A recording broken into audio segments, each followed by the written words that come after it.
going to assume that basically all of you have heard of the Soulsborne Sekiro Ring series. God, who came up with that phrase? Like, come on, man. And something truly incredible was created from these games, Soulslikes. Like something straight out of H.P. Lovecraft's work and all cosmic horror.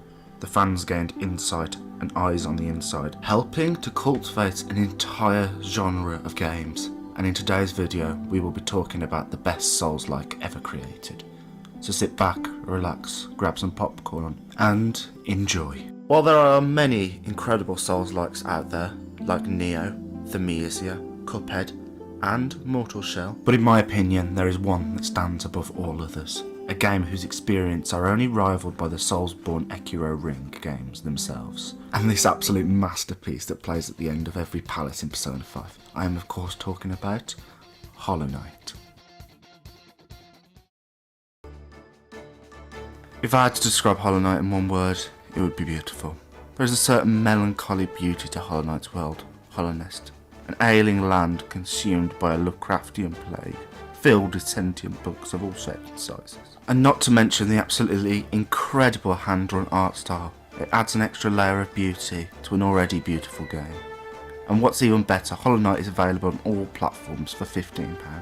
And considering the hundreds of hours of gameplay present, something that most AAA games can't achieve for a £60 or even £70 price tag. The fact that Hollow Knight can do that and more for £15 in the UK is absolutely testament to its greatness. Well, a lot of great things are brought up in regards to Hollow Knight, and we will be talking about those things of course, as the video goes on. Something that really captivated me, and was some of the highlights of my playthroughs, was the quiet moments. Whether that be sitting in Dirtmouth listening to moths fly around the street lamps illuminating a sad and broken town, staring down at the corpses of your fallen kin with a stare that by design should be emotionless, looking out at the water splishing and splashing down from the blue lake upon the city of tears, remembering a lost friend.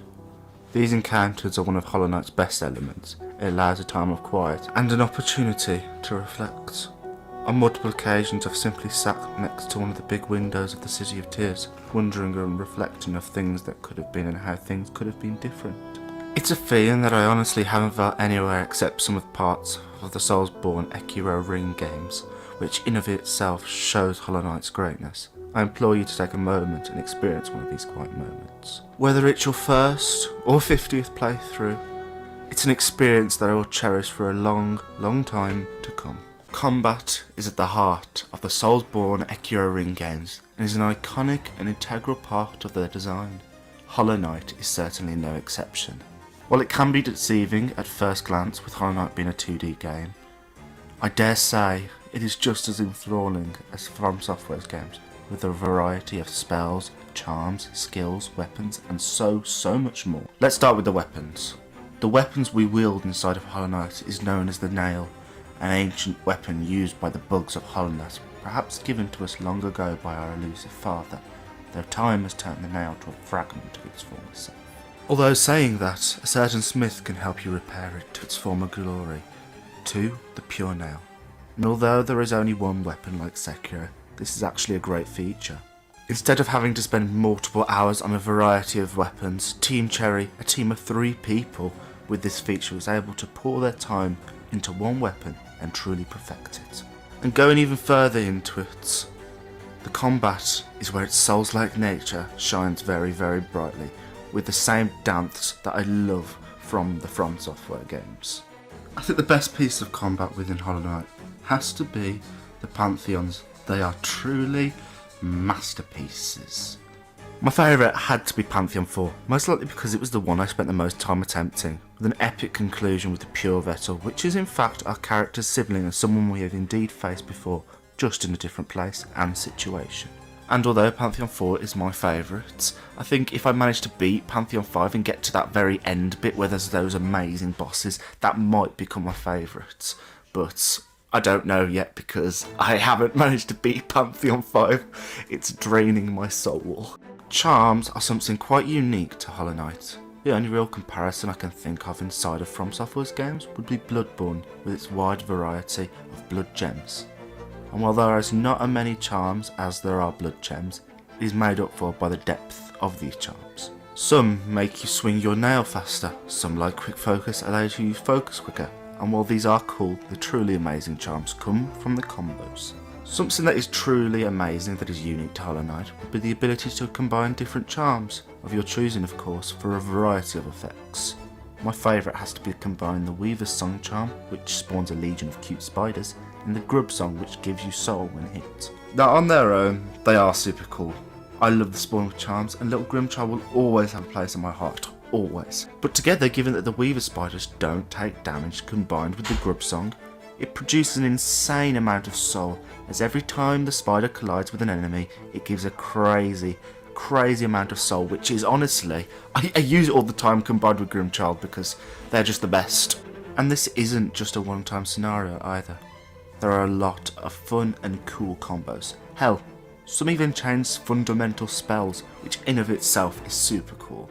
Before we move on to the next one, can we just take a minute to appreciate Little Grimchild? I mean, it was given to us, I've hardly taken it off. I'm not just going to let Little Grimchild be sad at the back of my charm inventory.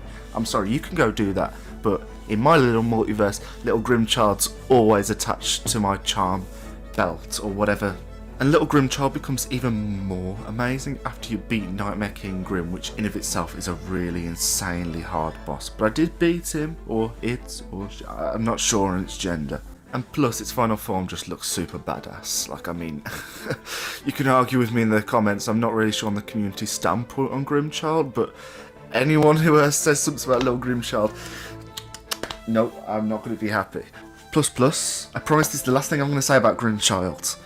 After you beat Nightmare King Grim and you get to its final form, it actually deals out some really good damage. I think I read somewhere it was like 30 damage per hit, while the nail at max does 70, which is really good for dealing with those little enemies. And to be honest, in some boss battles, it's been what's pushed me over the edge and been able to beat a boss. So I highly recommend checking out Grimchild, paired with the Weaver's Song and the Grub Song.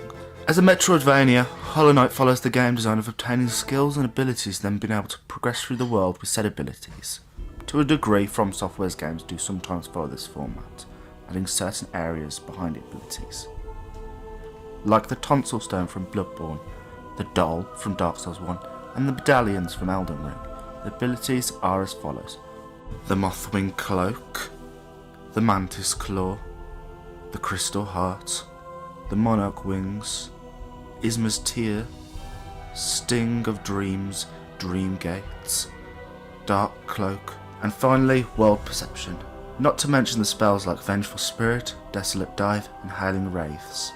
These all actually have their own void upgrade that is heavily linked to the story that we will 100% be talking about in due time. Now on to the lore. Like in all of FromSoftware's games, and similarly inside of Hollow Knight, the lore is on point.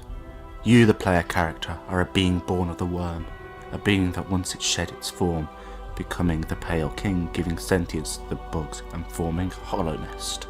A group of beings are mentioned a lot inside of Hollow Knight's lore. These are called higher beings, and from the lore tablets that we find in game, we can infer that these higher beings are possibly on the same sort of power level as the Pale King, suggesting that maybe, since the Pale King created Hollow Nest, maybe other lands like Hollow Nest do exist far away, like the Silk Song world, which is not Hollow Nest. It's completely different. I really do hope we get some more information on these higher beings in future games, because I truly think that higher beings, well, the whole discussion of them, is some of the most interesting parts of Hollow Knight's lore, and I really want to see what Team Cherry does with the idea. The player character, Little Ghost, is born of God, but it is also born of something else: void. That is what is in fact inside of its shell. I can't help but notice the numerous similarities between the void beings and those afflicted by the curse of the undead, and all its counterparts in subsequent Dark Souls games. I doubt this was intentional by Team Cherry, but either way, it's still a really cool detail that I absolutely loved. Another similarity I personally really enjoyed would be the NPCs. They share the same cryptic yet lovable nature, so native to the FromSoftware games, with lore dreamt deeply in their words. My favourites have got to be the man, the legend, Quarrel and Grim from the first of the 3 DLCs Team Cherry released. Mostly because that's where you get to meet Grimchild, and after you've watched the video you'll know how much I love Grimchild. Level design and interconnectivity is a staple of FromSoftware's games, and Hollow Knight is no exception, holding a vast and expansive map with multiple hidden nooks and crannies. Something I truly loved was how the world felt. For the first time in a really long time, it felt as if I was truly playing DS1 again. That level of interconnectivity that was so heavily praised in DS1, the same feature that in subsequent games was left behind for better combat, makes a return inside of Hollow Knight, and it sure as hell does it justice. And it doesn't just stop there with its connections to DS1 and FromSoftware. The level of exploration that captivated everyone that plays the FromSoftware games is present as well inside of Hollow Knight's level design, which is a truly beautiful detail that I wouldn't change for anything, because playing Hollow Knight was a one-of-a-kind experience. I honestly have not enjoyed running around a map in years as I have Hollow Knight's, excluding FromSoftware's games. In conclusion, Hollow Knight is a truly incredible game, even without a Soulslike title, and I forever will remember it as one of my favourite games of all time, and I cannot recommend it more. Sadly everyone, that is the end of the video. I hope you did enjoy. If you did, please consider leaving a like and subscribe, as it truly helps the channel. Obviously though, you don't have to. There should be some more of our videos popping up on the screen right now, and well, I hope to see you in the next one. May you all find your worth in the waking world, and you have a great rest of your day. Bye everyone.